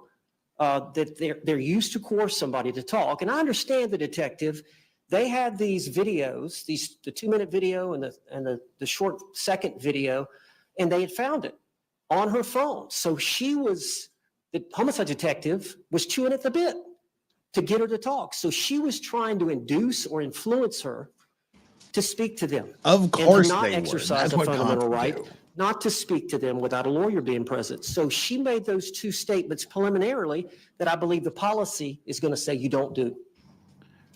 Yeah. Okay. Mr. J, anything else, sir? Come on. What are they're going to tell you we want to talk to you, or we have more questions. We want to talk to you about this. They need to talk to you. You don't have to answer. Talk away. I ain't going to answer you, but talk away, people. Yes, Vince, Clortho, they did their job. And they did it very, very well. But again, I mean, these are really weak arguments the defense lawyer is making, but they're the best he has available to him. You got to throw that Hail Mary pass. You need to hope that someone can grab that ball and bring it down for the touchdown in the closing seconds of the game. You've just got to throw it up and hope somebody catches it. Unfortunately, it was an incomplete pass. Just the Orange County Sheriff's Office doesn't set the policy for what is admissible evidence in court. The United States Supreme Court does, the Florida Supreme Court does, the 6 DCA courts do, and then ultimately, following their guidance, you will decide whether or not a statement is admissible in the state's case in chief, or if it's only available for impeachment. But whether or not, let's say hypothetically, she read the Miranda card 100% accurately, she followed policy 100% accurately, the state of Florida can't come in and say, Judge, I know they violated U.S. Supreme Court case law, but they followed the sheriff's office's policy, so these statements are clearly admissible. And the contrast is exactly the same. Whether or not they followed policy or read the Miranda card accurately has nothing to do with the analysis as to whether these statements are going to be admissible or only admissible for impeachment. And I don't believe that under the case law, they can come in if those statements are admissible and argue to the jury, they violated policy. They didn't review, they didn't read everything on their card. They violated. How does that help the jury decide whether or not the statement's voluntary? It doesn't matter what the policy is. It doesn't matter what the card is. What matters is whether or not they say the words that are required by the United States Supreme Court or the Florida Supreme Court or the 6 DCAs. That's what matters. That is what determines the bar for the admissibility in the case in chief or an impeachment. Okay. Thank Correct. you. Absolutely Thank you both correct. for your arguments and your positions. In reviewing the authority provided by the state, which the defense has conceded is taken in, is what it is. I think State versus Wright is the guiding light for the court here, 803 Southern 2nd, 379. In reviewing that analysis, the defense has put forth an effort to do so. It's not up to the state to prove up anything for the defense. At this point in time, both motions for additional discovery are denied in accordance with State v. Wright. Boom. Moving now to And then he changes it and files a motion to suppress for the same reasons. They hold a big hearing on it. They say exactly, all three people, the judge, the prosecutor, and the defense lawyer, say exactly the same things they've just said now. And the judge again rules exactly, nope.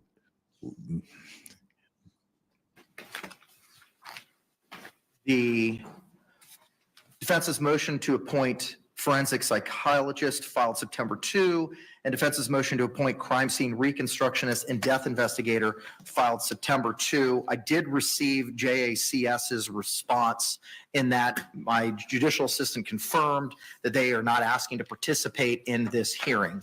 And we did confirm that earlier this week. Similar to the other motions that we've heard today, I have reviewed them. Mr. Owens, you may proceed with anything else, sir. Judge, I have filed the amended motion for declaration of innocence. Okay. The contentious lasagna says, are this dude's paralegals? No, they are co-counsel. She has 3 lawyers on this case. He's got 2 other colleagues involved. Did you see in payment of due process cost? I did see that, sir. And then there are 3 motions. I don't know if you got the third one.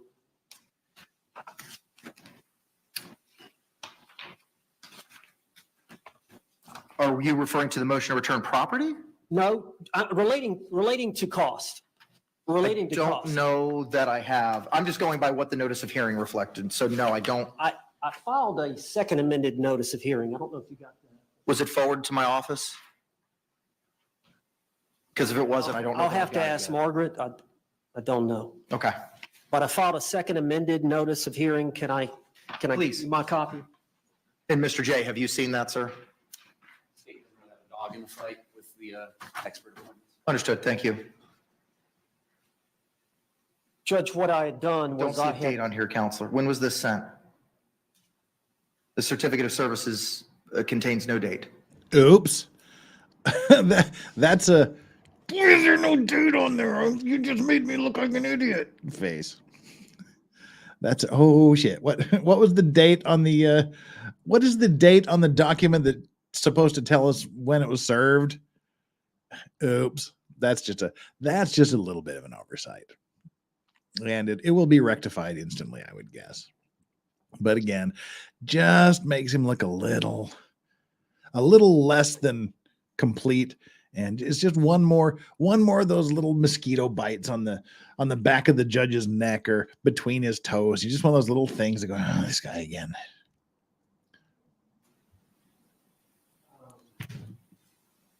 it was filed this afternoon, Okay. this morning.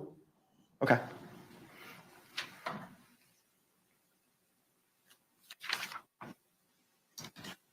All right, what is the other motion related to cost, sir? Well, there's one for the appointment of the forensic psychologist, Dr. Julie Harper, and it's nunc pro tunc. I'd like it be retroactive to when I actually had to hire them. As you know, I came on the case late, August, I believe, August the 30th. That's correct. And then I asked Dr. Harper to go down and see Sarah Boone. Dr. Harper lives in Okaloosa County. And she came down to Orange County, I believe, the Thursday after we had the hearing on September the 3rd. I believe that's when the court denied my motion to continue. And so, as you know, we had to file the notice of intent to rely on battered spouse syndrome within 30 days prior to trial, which would have been that Saturday, I believe. So she went down, Dr. Harper went down and saw Sarah again. As you know, Dr. Harper had seen her several times early on in the case, back in 2020, maybe 2021. And so she had the most knowledge of, I believe, any of the experts that have evaluated Sarah Boone over the course of these 4.5 years. She was the one expert that had seen her the most. I asked her to go down again in the hopes that the court would appoint her. And she agreed. That was, I think, on a Thursday. She called me that morning, Friday morning, and said, yes, I do believe that she suffered from battered spouse syndrome at the time of this offense. Based on that, I filed the motion. But so she jumped ahead and did some work prematurely before she had been appointed. So I'm asking for those costs for her to do the earlier work, that be considered, as well as Dr. Berkland. Dr. Michael Berkland is a crime scene reconstructionist and death investigator, and I'm asking for the court to consider paying for his fees as well as his transportation costs, as I have for Dr. Harper, again, to be retroactively to the time I asked him to be in work on the case. And then the last... When was that? You're asking nunc-pro-tunc to win on that, also to the August 30th date of your Yes. appearance? If possible, yes. That's when I officially got on the case. Now they've slung this Latin phrase around. It's one of my favorite just because of the way it sounds. They've said it twice and nobody's picked up on this, just because it's probably so weird it didn't register with anybody. It's the Latin phrase nunc pro tunc. And it sounds great coming from a Florida guy, nunc pro tunc. You'd probably get beat up if you said something like that in Utah. But nunc pro tunc, it's Latin for now, for prior, now for then. And essentially what it is you if there's been like a ruling or if there's something that needs to be corrected, you want to submit the now document or the now ruling for the previous ruling. It's like, okay, we talked about this, we talked about these costs before, but we want to look at it again and correct it because it's just a stupid little Latin phrase, nunc pro tunc, that I just think is funny. And he said it twice. So I just thought in case anyone else heard it and went, huh? Oh, here it is asking nunc bronc. But anyway, yeah, I didn't expect the closed captions to get it right. It's well, you're close. See, Winterstorm is nunc, N-U-N-C, pro, P-R-O, tunc, T-U-N-C, nunc pro tunc. And then the last... When was that? You're asking nunc-pro-tunc to win on that, also to the August 30th? Yeah, so what are you asking nunc-pro-tunc to win? So what do you want remedied from before is what he's asking. Date of your Yes. appearance? If possible, yes. That's when I officially got on the case. Okay. Now, as to the third motion for cost, I don't have a copy of that, unfortunately. Can I approach? Yes, please. Judge, I mentioned this expert, Dr. Michael Brannon, in that hearing that I think we had on September the 3rd. He's a clinical psychologist. If you'll recall, I'd mentioned him. He had served as an expert in the Marcia Thompson Palm Beach County case. I recall. And so, as you know, he serves a different role as a clinical psychologist. Dr. Harper is serving as a forensic psychologist. And do you know what JACS's opinion with regard to the motion to appoint clinical psychologist? Because the email that you attach as Exhibit A to that appears to be Mr. Lake's email regarding the other two motions regarding Dr. Harper and Dr. Berkland. and it doesn't address Dr. Brannon, and notably JACS isn't here. I don't have an answer for that. Maybe we could table this. I think the state has, I'm assuming, no dog in this fight, similarly as they had with the other two. The only request in this area that the state is going to make of the court is to, under its discretion, under 3220, order these experts to produce written reports. We are on the eve of trial. I do not need one from Dr. Julie Harper. Her deposition is set October 1st. These two other people, I have absolutely no idea what they are going to say, and we would, I'll file a written motion and a proposed order and send it to opposing counsel. But that's what the state's request is going to be on the other two experts. Yeah, I don't know if I'm going to have an objection to a written report or not. I may, but I'd like to see what the motion says Sure. before And I make a I'm not- decision. But yes, Judge, we have scheduled Dr. Julie Harper's deposition at her office in Okaloosa County on Tuesday, October the 1st at 10:30 a.m. Eastern Standard Time. Is that in person or is that virtual? Central. Is that in person or is that virtual? I believe it. Okay. The state's flying in, and I'm going to be their judge. That's the county over from me, Santa Rosa County. So about an hour drive for me. So I'll be there in person. We're going to have probably Kevin Beck that's going to appear by Zoom. All right, so here's what we're going to do. JACS has provided their response, and their response was not appended to the motions that were filed because that was prior to the amended motion seeking indigence costs that you filed, Counselor, on behalf of Ms. Boone. I'm going to hand file with the court now the September 9th correspondence from JACS reflecting that that can be utilized in lieu of a formal response.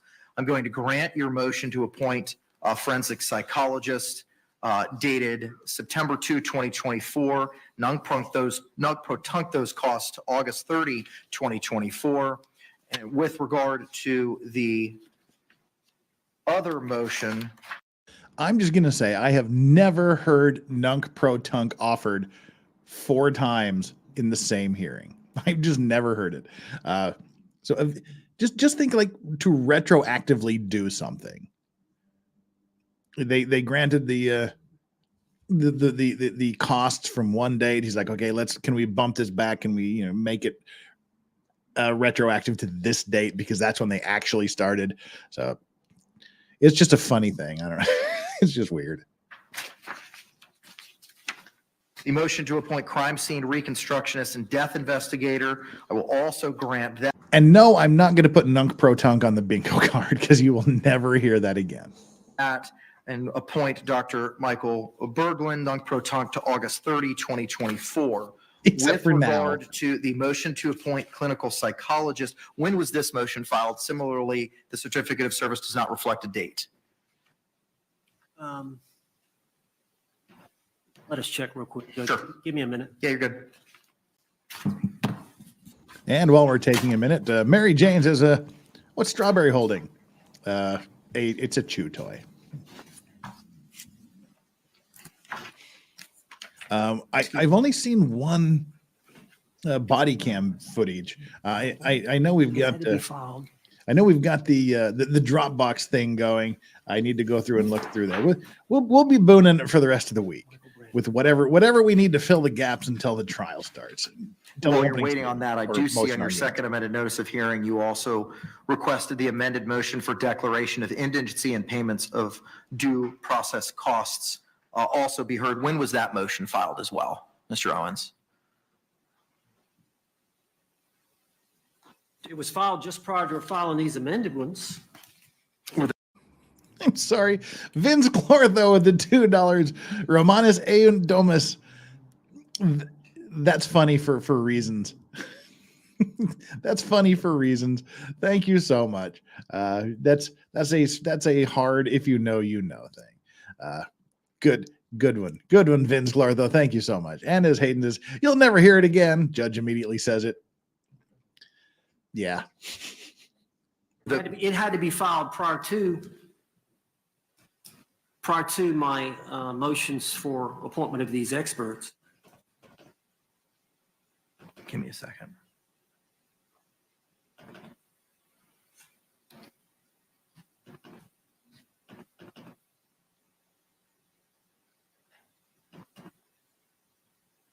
right. Do you wanna check a little bit quicker there, buddy? Eh?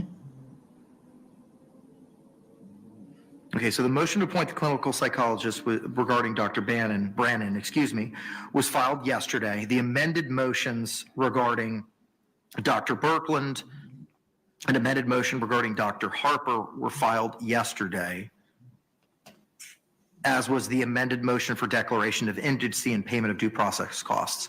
That motion has not yet been granted. It is going to be. So the amended motion for declaration of indigency and payment of due process costs is granted.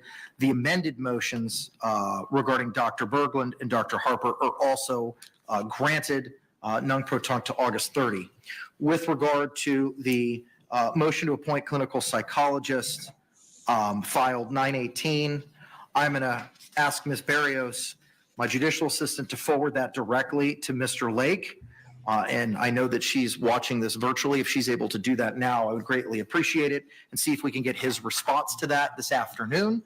And maybe we'll be able to address that. It may be a similar vein as to the prior response that JICS had provided.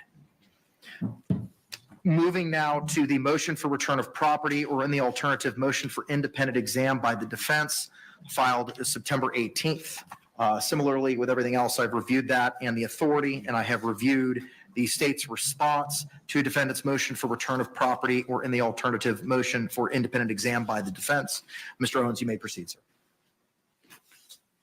And this is a motion to return property. I'm just baffled about this. We'll have to see what this is all about. All right. I'm curious. And somebody mentioned the Temu shopping spree from last month's Effort Friday, but I have to set the date for this month's Effort Friday, probably the 25th. But anyway, for those of you that were part of the Effort Friday stream last month, my Temu box that we ordered should be here tomorrow. I should get it tomorrow. So just it's on its way. Judge, I believe the state's response is well taken. And I believe that what we need to do is get an expert of our own that can do the phone extraction and meet with the state attorney and the sheriff's department and extract the data, all the data that we need from her phone.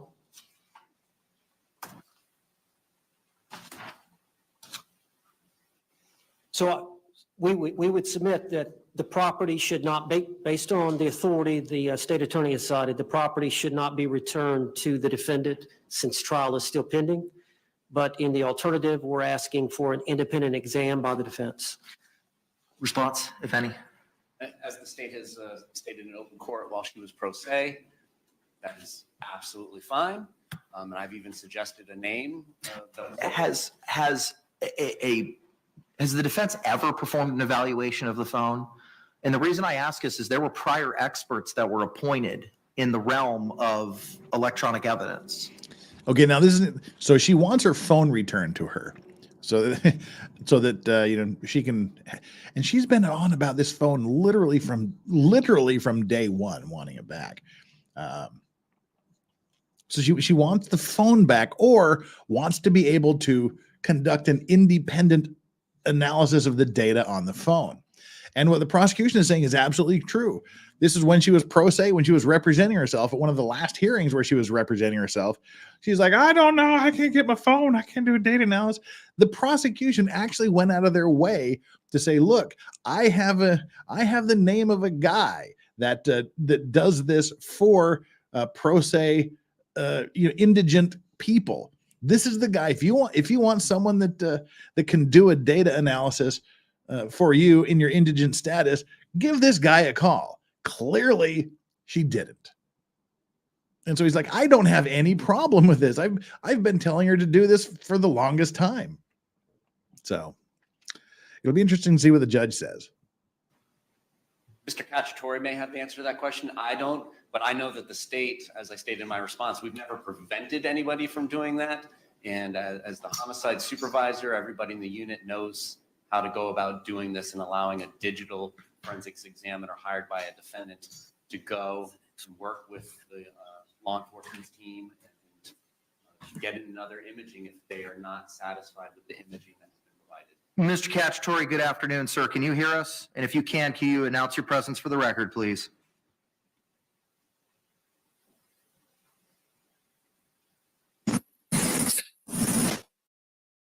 Oh, no. No. Mr. Cacciatore. Sure. Surely you can do better on your Zoom than that. Whatever this is like one step above, Your Honor, I am not a cat. What is this? Oh.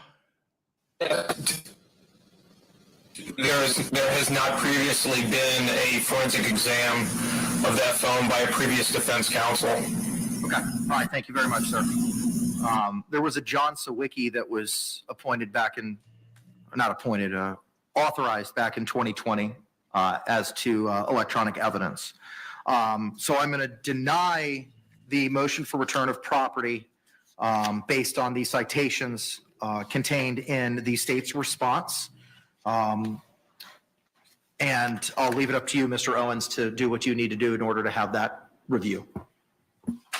All right, I'm gonna do my best. We got about 18 days. I'll cite to the parties for their own benefit. There were motions, specifically defendant's motion to appoint an electronic evidence expert and order the Justice Administrative Commission to pay costs was filed back on May 5, 2020. An amended motion was filed the next day, May 6th. Both of those cite to or refer to John Sawicki, SAWICKI, electronic evidence expert. And there was a order entered back on August 3, 2020, appointing Mr. Sawicki as a forensic specialist. I have no idea if that order is still viable, but I'm just providing what the court file reflects in that regard. Lastly, that takes us to the notice of intent to rely on the defense of battered spouse syndrome. Okay, so I think this is where we'll wrap it up today, and we'll do the last half tomorrow. That would make the most sense because there's still another hour and 15 minutes of this, and we've got some other stuff to cover. We've got these new motions that have been filed. We got to go back through these stacks and stacks of stuff. We've got a lot to keep us going on Boone until the jury is seated and things actually take off. So just now is the time. Now is our last little chance here. I'm trying to see where we want to send people to next. Who is streaming and what are they streaming? We haven't done a Nick Starro raid. He's covering day 141 of the Young Thug trial. We'll send you there to Nick here in a few minutes. So stand by for that. But what we've got coming up, let's we can ensmallen this here. There we go. What we've got coming up is tomorrow we'll do part 2 of this, and on Friday, I guess we'll excuse me. I was laughing and choking at the same time. We'll be doing other motions and other documents, and hopefully some of the cam footage that we haven't seen yet, the other interrogation. We'll do whatever it takes to keep you fully engaged in the Sarah Boone trial until the jury selection resumes. And what I understand, again, from last week when they were talking about this, the judge is going to initially narrow the pool down to 50 jurors. Then they will have the remainder of the motions that are outstanding, and then they'll bring the jury back later in the week and narrow it down to the jurors that will be sitting for the trial and the alternate, and then they will have the opening statement. So I'm expecting the opening statements to be maybe a week from tomorrow or maybe next Friday. That's when I would expect. But before that, we're going to have at least 1, possibly 2 days of motion hearings as well. And we'll be covering everything that's covered live. And that's about all we've got coming up in the near future is Boone, and more Boone. So settle in for that. And now is your last chance to get down there and smash that like and subscribe button while we're live. And I do want to say thank you to the 30 some odd people that have hit the subscribe button since we started and hit the like button. We're currently at 80,786 subscribers. 214 more is all we have to go to get to the big number of 81,000. And that puts us 19,000 is a ridiculously large number, but it's also only 19,000 until a little silver play button goes on the shelf back there. And it'll all be because of you guys. So I would deeply appreciate it if you would do me the honor of subscribing to the channel. And I do not take any of the subscriptions for granted at all. You guys can be anywhere on the entire planet right now doing anything you want, but you chose to be here with me. And I respect that, and I am indebted to you forever. We got 668 likes. We're only 30 likes away, 32 likes away from 700 likes. So let's go over the like and subscribe poll while you hit that like button and get us up over 700. And if 14 of you want it, or however the hell many I just said, want to hit that subscribe button and get us up to 80,700, that would be super cool. All right, how did our like and subscribe poll end up today? The question was, what is Sarah Boone thinking?